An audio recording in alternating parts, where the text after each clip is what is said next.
Africa's largest economy, Nigeria, is days away from the official launch of the E-Naira, the Central Bank of Nigeria's digital currency.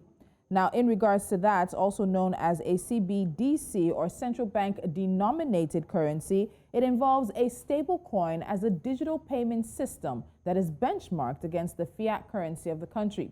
The success or failure of this project is hinged directly on how well it is accepted as a means of payment and how extensively it is used. This is just one of the changes coming to global and country financial systems because of how financial technology is now being applied. Many believe that the drive for CBDCs is a response to the success of cryptocurrencies and a response to how they challenge traditional financial systems. But is there more to it than that? 5 countries have now fully launched a digital currency. The Bahamian Sand Dollar was the first CBDC to become widely available in 2020. 14 other countries, including major economies like Sweden and South Korea, are now in the pilot stage with their CBDCs and preparing a possible full launch. Africa could take the lead in disrupting the global financial services system through the instrument, as the continent has a significant remittance market and is primed for more fintech investment. But digitizing currencies is not an easy proposition, and it raises questions around accessibility, privacy, and what architecture to use.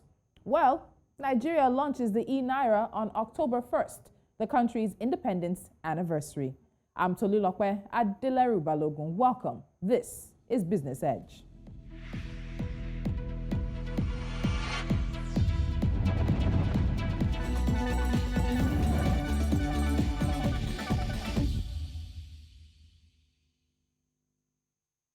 Joining me is Olumide Adeshina. He's a certified investment trader and financial market journalist as well, working with a number of international media in this specific area. Olumide, welcome to Business Edge. Thank you so much for joining me.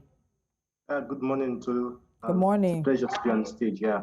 Great. So let's just start with a bit of background. There have been a lot of moves in recent times, particularly in the financial technology space. Cryptocurrencies have managed to shake things up a bit, and there are those who believe that this fast push we're currently seeing for central bank denominated currencies is a response to the decentralized cryptocurrency and the challenges that it presents to the traditional financial systems.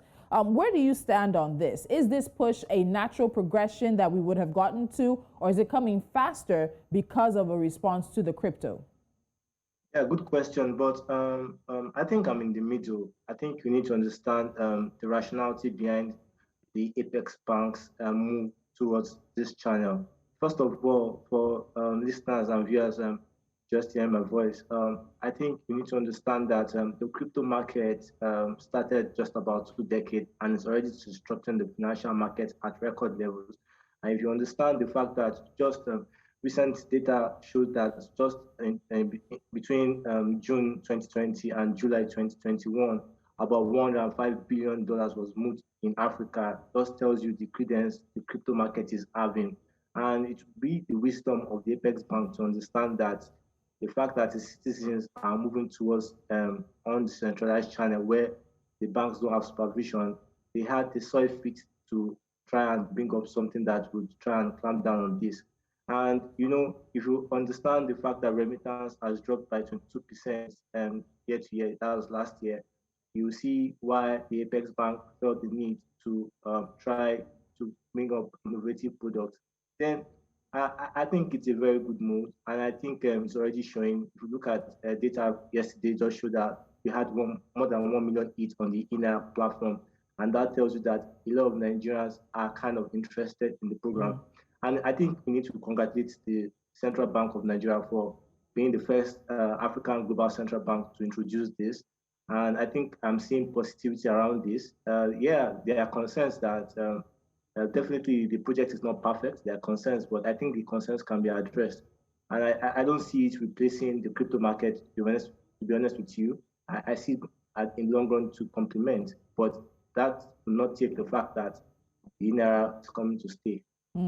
All right, so we will get into how they work parallel and, of course, what the adoption and accessibility will be. But quickly, for some of the viewers out there who are hearing some of these terminologies, I think a lot of people are right now very aware with what a cryptocurrency is. But what's the difference right now between a cryptocurrency and what the central bank is bringing forward, a central bank denominated currency? All of this seems to fall under the stable coin. Is it slightly different because it's a CBDC? Let's just sort of get that difference out there so we have a foundation to continue the conversation.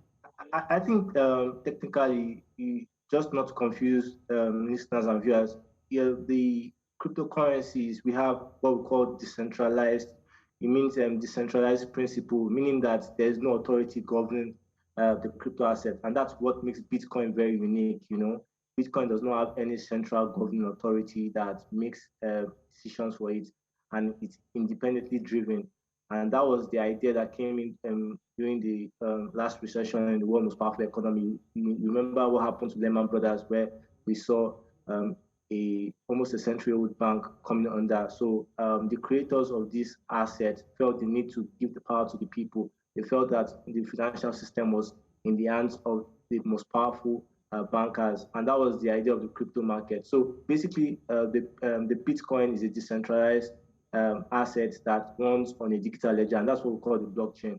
So basically, the ENaira happens to have the same principle, just that the ENaira is governed by a central authority, and in this case, the Apex Bank. So it's run on a digital ledger also, but the kind of digital ledger is controlled, and that was designed by Linux Foundation. The name of the blockchain is Hyperledger blockchain. And if you understand the principles behind the blockchain, you see that powerful entities were part of the development of this ledger. I'm talking of the likes of Oracle, Intel, Google. So it's something that has been tested and has strong basis, but doesn't have the same fundamental with Bitcoin. But staying away from that, I think people need to understand that the idea behind it is that blockchain ensures faster means of of transactions. You can't forge transactions. So, for example, you move a transaction from this point to another point, is recorded permanently on the blockchain. So that's one of the credence to what we are seeing. So the fact that middlemen is being cut off, you don't get to see forged transactions, and you can't duplicate transactions, make it very exciting. So I think the centralized digital currency is just like an improved version of what we are seeing in the decentralized channel. All right, so we're going to get into some of the problems that the CBDC solves, but there are a number of issues that people have thrown up. Do you think that the E-Naira, not specific now to just Nigeria, but this idea around the central bank denominated currencies, does it present any problem in your estimation? Electricity problem, a problem with adoption? Is there anything, you have said again that you don't think there's any issue that can't be addressed, but do you think that the CBDCs present any problems when we're looking at bringing them into the systems? I think definitely there will be challenges. This is a new form of technology. Definitely, we need more capable brains, and that's why I feel like this is the time the Apex Bank need to bring in crypto players, because see, most of the bank players in this sector don't really understand digital currencies. They don't really have the foundational knowledge to make this very effective. But I think to be fair, the Apex Bank has included some of these payment fintech providers to be part of this program, and that will really help. But I think in the area of knowledge, I think we need to work in that area. Then the area of security, which the Apex Bank has also addressed, will be given utmost attention. I think there will be an independent security audit, and the fact that you categorize under critical infrastructure tells you that the Apex Bank is not joking with that. Then the issue of privacy, primarily Nigeria is relatively democratic when you compare it to other markets. I'm talking of extreme markets and the advanced markets. So we are in between. So I don't see the Apex Bank using our private. They've already categorically announced that information will not be stored on the blockchain. So that's a good move. But it will give the Apex Bank some much more oversight powers. They can monitor transactions basically at a much faster than with cash or other traditional channels. So we feel that if it gets to the wrong hands, that could be used to deter freedom. But the positivity around this is that it's going to allow more rural engagement. We need to understand that the fact that 40% of Nigeria GDP is from Lagos, a lot of people outside Lagos are really interested in cryptocurrency. And I recently did a data analysis to show that a place like Borno, for example, has received show high interest in Dogecoin than the state in Lagos. So that tells you that the ENaira is going to further bring in financial inclusion. It's going to further develop the rural area in terms of people having access to these tools. And don't forget that the fact that we are relatively educated, I mean, our educational level is not as high as Western countries. Research has often shown that Nigerians are more interested in tech products, and that's why I feel that it has a lot of positivity than the negativity. So I'm really open to the fact that it's going to bring more good to our economy, despite the fact that there are some concerns that also needs to be addressed. Okay, so let's talk about electricity very quickly, which is a conversation we have often when it comes to Nigeria's economy. But as you said, this E-Naira will run on the blockchain, open ledger blockchain technology. And the CBN has partnered with Bit Incorporated, which is a Barbados-based digital financial technology firm as technical partner, which is good because, as I said earlier, Bahamas had the very first fully operational CBDC as well. So we're looking at somebody who has experience in this. Blockchain is something that normally consumes a lot of electricity, and there's a cost associated to that. So a very quick question here is that cost being factored in? Who's going to bear that particular cost as it is? And then what other details are there when it comes to the running of the E-Naira, beyond the usage and adoption for the people, but the running and the basic day-to-day of it as it concerns the CBN and the technical partner? See, I think I understand where this is coming from. I think the rationality behind these sentiments are running on Bitcoin's hash rate consumption when people compare the fact that the proof of work, the fundamental driven behind Bitcoin, really consumes electricity. But let's be fair to ourselves. I don't. Blockchain research has shown that the blockchain consumes far less electricity than many traditional channels. The banks if you look at the ATMs that are being run conventionally and many financial parameters, they consume far more than what is being attained. And you need to understand that the blockchain is not, because by principle, it's much more effective. So I think it's going to be run on servers, definitely. And that has already been factored by the service provider Bit. And I think that will not be an issue. And I think the problem of electricity in Nigeria will not really affect that because we already have infrastructures being run on critical networks that you expect our electricity to weaken. And I'll give you an example. You take a look at One Cable. These are one of the fastest internet service provider in the country. I don't think we really had downtimes with the fact that we have epileptic power supply. So I think all those things were factored. And that's why I said we need to give credence to the Apex Bank's foresight in bringing this product in. And I also like to tell people that, see, this is environmentally friendly because if you understand the advantages of blockchain, it means you don't need to build in physical infrastructures in so many locations. So, for example, if you take a look at other states outside Lagos, you see that we don't really have many banks. So with this, the Apex Bank will not have to worry about retail banks building branches. All they need is platforms to get here. So we will just need more internet infrastructure and education. So I think on the long run, it's going to save electricity consumption because you need to understand that all this infrastructure will not be necessary. All right, Olumide, we're going to go on a break, but when we come back, we'll look at a bit of more concerns that have been expressed in terms of how Nigeria's poor credit rating as an issuer and even the macroeconomic indices in the country might affect this as well. Then there has to be the question asked in terms of, is this necessary now?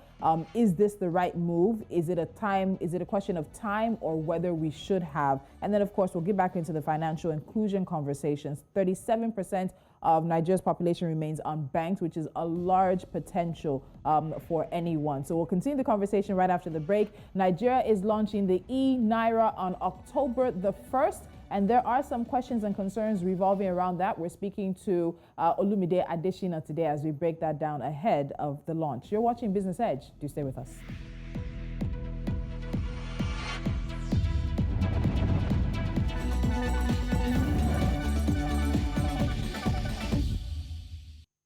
Still with me is Olumide Adeshina. There is a fair share of optimism and pessimism around the E-Naira. Now, some concerns revolve around its workability in a country that has innovatively embraced cryptocurrencies despite the government's crackdown. Now, some have gone as far as saying that the plan to launch the digital currency would be a fruitless venture because of Nigeria's poor credit rating as an issuer and unattractive macroeconomic indices. Now, Olumide, what's your stance here? Do you think the E-Naira is a necessary addition at this point in time? Is it a matter of when or whether we should do this? And of course, Nigeria is becoming the first country on the continent to fully go into this. And there are a number of countries nipping at our heels. Ghana is there, South Africa is there, Kenya as well, Egypt.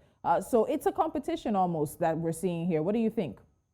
I think, Tolu, what we need to be fair to our regulators and the financial industry. I think what is prevailing outside is mostly misinformation, because if you look at data will suggest to tell you that global investors don't see that narrative. The fact that our rating is not as where it should be when you compare to performance, you need to understand we're just coming from COVID-19, and emerging market and frontier markets were battered. Take the case of Venezuela, Argentina. We see inflation on hyper level, far almost tripling that of Nigeria.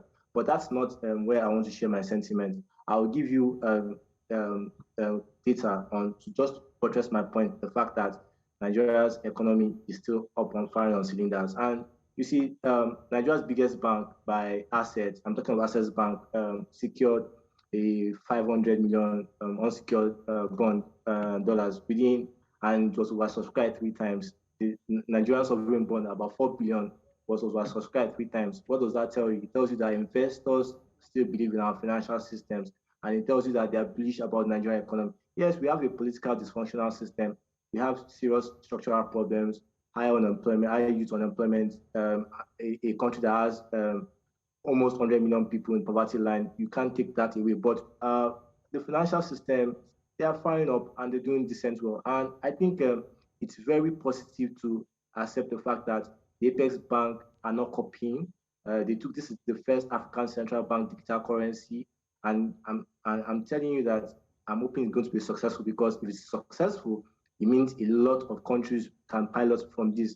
And I need people to understand that there's a difference between the monetary angle and the fiscal angle. On the monetary angle, the Nigerian economy and the financial angle, the Nigerian economy is doing decently well. And if you look at our banks compared to other African banks, we've had decent profits. Take the case of Zenith, Access, GT, they are performing relatively well. But that doesn't really take the fact that we also have structural problems, which I mentioned, highlighted earlier. So the E-Naira is really going to give Nigeria's financial sector that advantage, because see, we're going to include blockchain and the gains you see around crypto assets on our financial system. So the fact that we have restrictions against decentralized crypto assets does not take the fact that our Apex banks are kind of creative. So I think we should look at the positivity behind that. So data is not suggesting to us that global investors are not interested in the economy. The data is suggesting that it's otherwise. Yeah.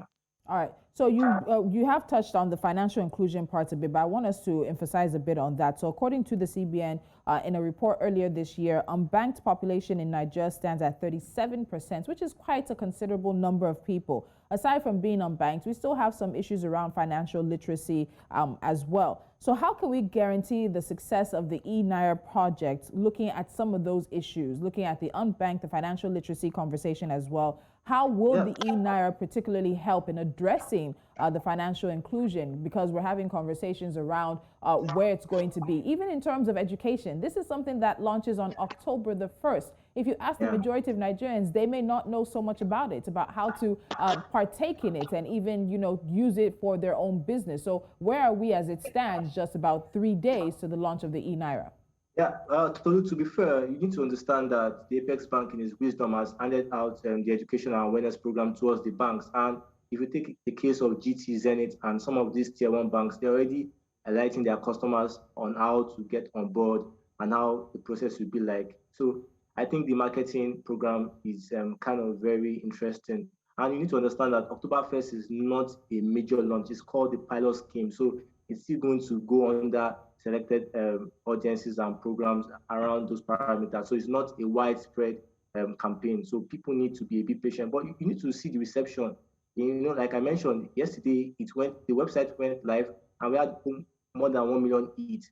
That answers the question about reception already. So I think the success of the program will more be on the rural area, and which I think will be successful because I mentioned earlier that data suggests that a lot of people outside Lagos are more interested in crypto assets than than those in Lagos, and that tells you that areas, and you know that most unbanked people are residents outside Lagos. So if the Apex Bank can capture those people into their bottom line, I think that would increase on thousands of basis points. So the onus now bears on the commercial banks and stakeholders on how to start educating people. And I think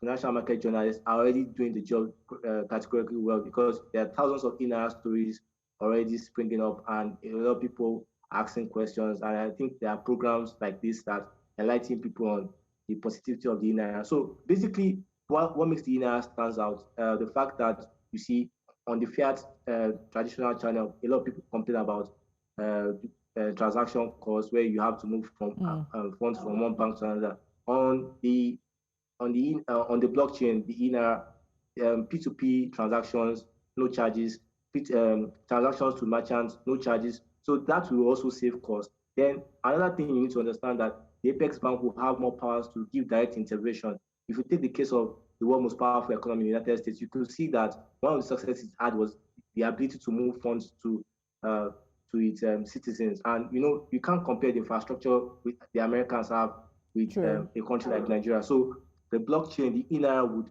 really help to reduce that gap. So I think it will help in that regard.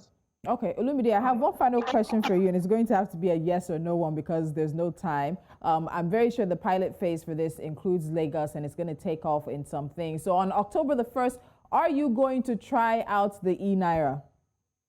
I was very sure. I'm very excited about it. I'm proud that my country, for once, is starting something very refreshing. So it's something I would encourage people to try and give it a try. There are a lot of upsides in it. It's going to really create more jobs. It's going to boost the economy, and also it's going to make our financial strength in the ecosystem in Africa much more stronger. Thank you. All right, so Olumide Adesina, thank you. I'm very sure we'll be touching base with you as this project continues to gather steam and more people sort of take it on and adopt its usage. We'll be touching base in just a bit. Thank you, Olumide.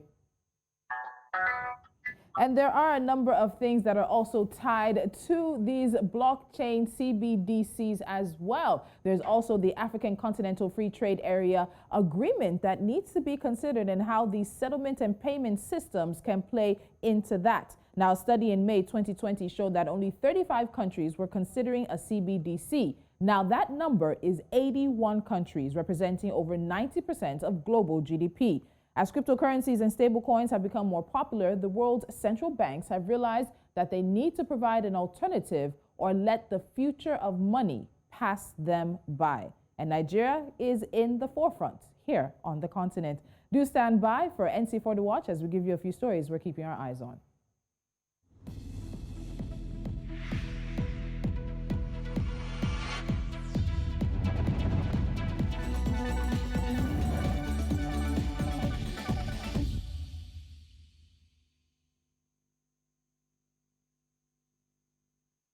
And a few stories to wrap things up that we think you should know about. We start with crude oil and the benchmark. The global benchmark for crude oil has surged by 1.8%, but met some resistance as it neared the key psychological $80 a barrel level. Its U.S. counterpart rose 2% to close above $75 a barrel for the first time since July. Now, both benchmarks are set to continue climbing as supply struggles to catch up with fast rising demand. South Africa will kick off its planned $1 billion, that's about 14.94 billion rand investments in South Sudan's oil sector around November. This is part of a drive to boost a crude output that dwindled after years of conflict. Now, South Sudan's petroleum minister has said his country will shortly resume talks with neighboring Sudan on ways to increase output after Sudanese protesters ended a blockade that halted shipment of the landlocked South's oil over the weekend. A particular revenue drive is on hold in Kenya. Now, a high court has suspended the Kenya Revenue Authority's planned increase of excise duty on petroleum products that was scheduled to kick off on October the 1st. Two Kenyans petitioned the court to stop the impending decision by the tax regulator to increase the duty by 4.97% in line with the average annual inflation. And finally, the Nigerian National Petroleum Corporation says it has spent a total of 905.27 billion naira on petrol subsidy in 8 months amid rising global oil prices. Now, the latest data from the NNPC, which is the sole importer of petrol into the country in recent years, shows that it has been bearing the subsidy costs since it resurfaced. And that's it. That's all we have for you today. Don't forget that you can follow us on social media at News Central TV. You can, of course, also subscribe to our YouTube channel if you've missed any of our conversation on the financial, economic, and business stories coming out of the continent. Don't forget to watch us live on all of our platforms that we're available and download our mobile app so you can take us with you wherever you go. I'm Tolulokwe Adeleru Balogun at 12 p.m. West African time. News Central now with the latest stories in Africa and beyond comes your way.